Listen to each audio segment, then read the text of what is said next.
Yusuf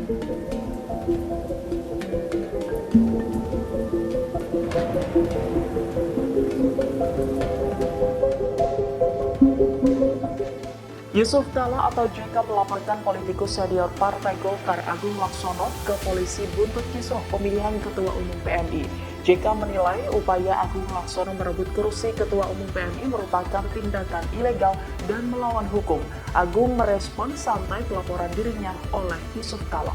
Agung Laksono pada Senin 9 Desember menyatakan tidak keberatan jika Yusuf Kala melaporkannya ke polisi. Ia menilai setiap warga negara memiliki hak untuk membuat laporan ketika merasa dirugikan. Agung lantas menekankan bahwa masalah yang sedang berlangsung bukan isu kriminal, melainkan persoalan organisasi. Lebih lanjut, Agung menjelaskan maksud dan tujuan dirinya melaksanakan musyawarah. Download Tribun X sekarang, menghadirkan lokal menjadi Indonesia.